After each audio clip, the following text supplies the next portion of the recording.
Hello, everyone. I'm Charlie Tolhurst, and welcome to the Motormania Podcast for today, the 16th of September, live on YouTube. Hello, everyone. Good afternoon. Today, it's been a while since I filmed this. There will be a couple of episodes dropping this week of the show, so please stay tuned. And there'll also be a couple of videos going out as well on key stuff on the automotive sector as well. Whilst I'm here, though, I'm going to be talking about the latest news from the world of cars, automotive themed, and I'm also going to be including the Formula One Grand Prix roundups on this show. Whenever there's an F1 race weekend on, I will cover this on the show. In fact, we're going to start off with the F1 whilst we're here, actually, because we had the Azerbaijan Grand Prix on yesterday, and I will play for you the big moment in the race right at the end where we had a very bizarre collision between Carlos Sainz and Sergio Perez. The Red Bull and the Ferrari colliding on the exit of turn 2 on lap 50 of the race. But it was Oscar Piastri for McLaren who took the win. And have to say, though, for McLaren, a huge result after all that melee on the last lap with Sainz and Perez, both eliminating himself out the race there after a very bizarre collision. It meant Lando Norris moved up into fourth place after that. But there we go. We'll just quickly go over the race results for you now whilst we're here. It was Piastri that won after a fantastic battle wall race with Charles Leclerc. Just unfortunately, he fell off right at the end with the degrading tyres. But a fantastic overtake from Piastri. And yes, won the race. Leclerc was second. George Russell inherited third place after all that melee at the end. Again, like Austria, capitalises on others making mistakes to take a podium. And that would be a great result for Mercedes as well, because they didn't look that quick all weekend. So Russell getting a huge amount of points for the Mercedes team. Lando Norris finishing fourth.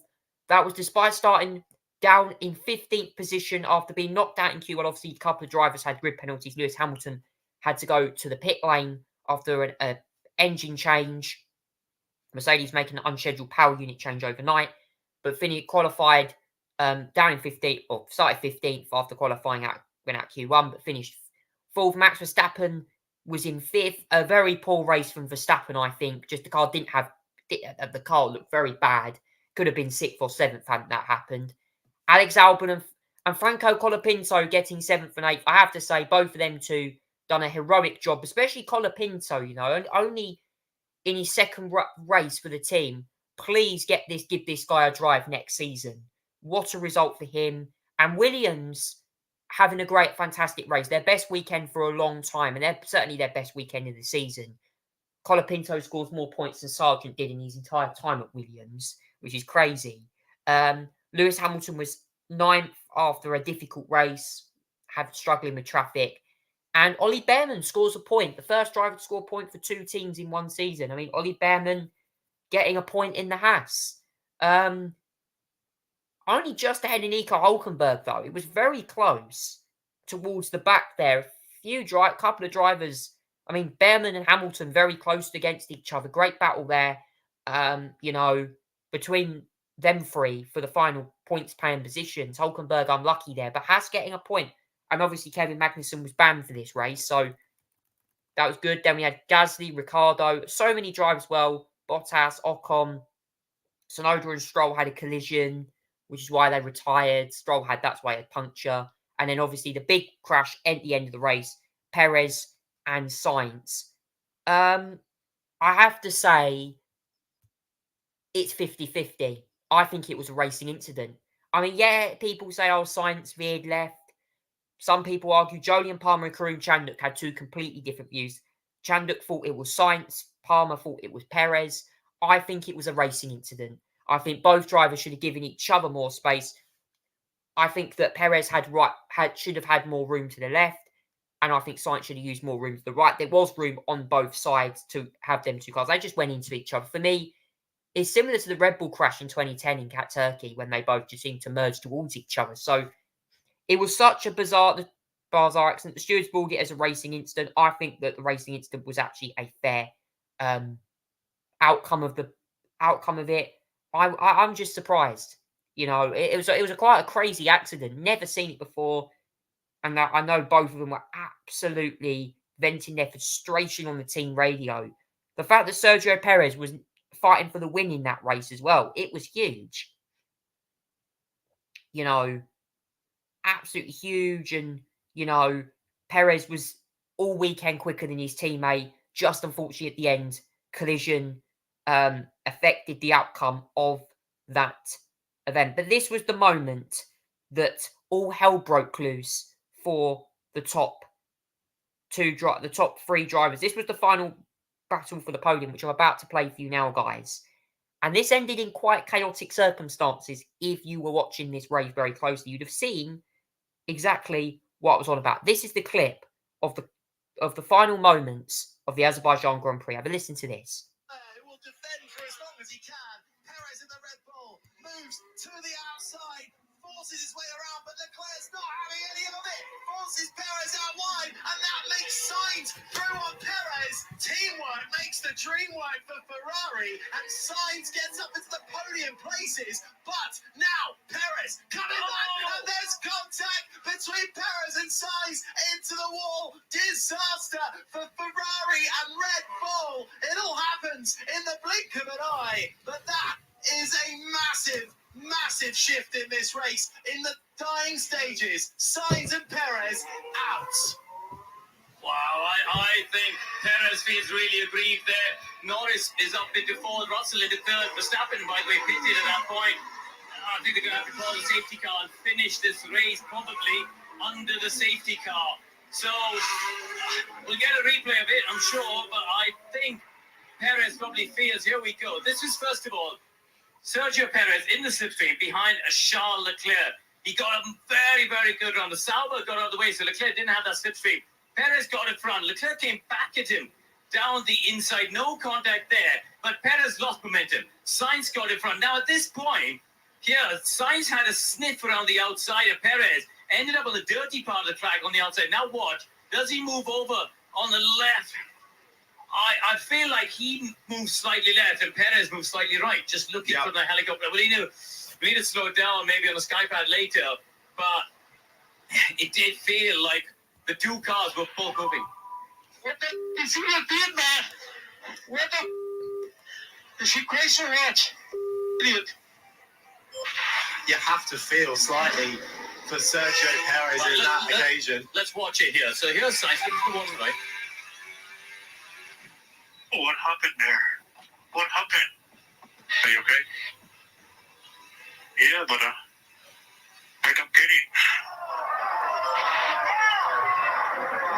And that is not how you wanted to end the race. The virtual safety car has been deployed. The medical car also on their way, as we see Sainz very carefully getting out of his car. But this race will end under virtual safety cars. We're on the final. We're at lap 51 off 51. Yeah, you feel for both of them. You feel for Perez, who is having a brilliant race. What that does is it puts Russell up into the final podium spot. Lando Norris, having started down in 50, up into fourth. Then I have to say, it was such a bizarre collision. And the comment section was huge. You know, everyone was saying, oh, one person saying it was Sainz. It was Perez. I thought it was a racing incident, personally. I think that both drivers should have given each other more space. But please comment down below, guys, what you make to the move, to that incident there. Because clearly the stewards believed it was a racing incident. When you look at the sky pad, it was weird because both Karun Chandhok and Jolyon Palmer both had different views. Chandhok was leaning to Sainz, Palmer leaning towards Perez. So, I mean, it's such a shame because Sergio Perez had a fantastic weekend up until that point. Now, he much quicker than his teammate all weekend. Verstappen was nowhere in the race, had issues with the car. He said his brakes were playing up. Perez could have had a huge chance at even victory or potentially second place, but it all went in a heartbeat. So, yes. And that now means McLaren lead the Constructors' Championship over Red Bull. And yeah, Red Bull lose the lead for the first time in a few years. And it's still long. There's still a little way to go. But, you know, McLaren, I mean, the Drivers' Championship's looking a bit more difficult now for Lando. But Constructors, McLaren look like they could potentially be in the running for that this year. So the next race is this weekend in Singapore. We'll bring you more of that on next week's edition of the show. Now, time for the car news. Now, this is what we're going to talk about. Obviously, the F1, that's like another part of the show. And I'm including that on this podcast because it's kind of obviously, yes, it's car themed, motorsport themed, but it's also some of the teams run their own companies. Obviously, Aston Martin, McLaren as well. But moving on now to the main car news. There's a little bit to talk about. There's a few things to highlight this week on the show. The first one is this bizarre creature.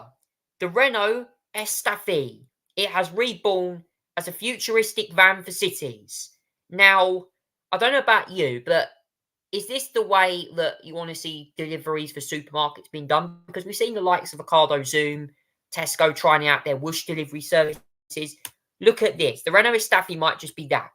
Except it's a weird one. It's a city-focused load lugger called the Z Flex E van. Now, according to this, it is longer than a BMW 3 Series, but its turning circle is on par with that. The Clio is also distinctly tall. It stands 2.5 meters high, even higher than a Transit. It's also got what appears to be like in a unique style entertainment system. It even features a really unique button where you can actually call people, like take calls and that on hands-free. Yes. What do you make of this, guys? It looks very interesting. It's also reminds you of the original Estafette. You got in here. It's got unique, like it's a weird shaped van, isn't it? A city van. I'm really intrigued by that. It's more art than a car, so yeah. I'd be very interested to see how that's going to get on because that's a very interesting design there. To say the least. In terms of other bits of car news that really are coming on as well, Maximum Missoni is going to be moving the of course, this came out earlier this week. The Polestar design chief, Maximum Missoni is leaving the brand as design chief of Polestar. Obviously, it's an electric sub-brand to Volvo. They make the Polestar 1 and stuff, Polestar 2. He's going to be joining BMW to lead its design for Alpina. That is BMW's performance division, who obviously tune up regular BMWs, like 3 Series and stuff. They give them like massive engines, V8s and stuff, 500 horsepower. And he will oversee the upper mid-size luxury class models as well. He was announced and succeeded by Philippe Rimmers, who were previously Audi's head of exterior design for designing cars, including the A6, A8, e-tron GT, and Mark 7 Volkswagen Golf as well. So I'm very interested to see how he'll be getting on. And the final bit of news really that I'm going to cover as well is the Peugeot 3008 will gain 53-mile plug-in hybrid. It will cost £40,000. It will bring offered in the larger 5008. Brings company tax rates for company car users. Also as well, the Fiat 500e will be paused due to a sales slump. As well, see the electric Fiat 500. There are difficulties in the EV world at the moment. It'll be paused from the 13th of September due to low demand. Fiat sold 74,885 examples of 500 both petrol and electric forms across January. Between January and July, 24% fewer than its same period last year. It is a shame. EV sales are slumping at the moment. Ford have had to pause EV rollout. Fiat look like they're going to do the same with the 500. Just get a regular one, honestly.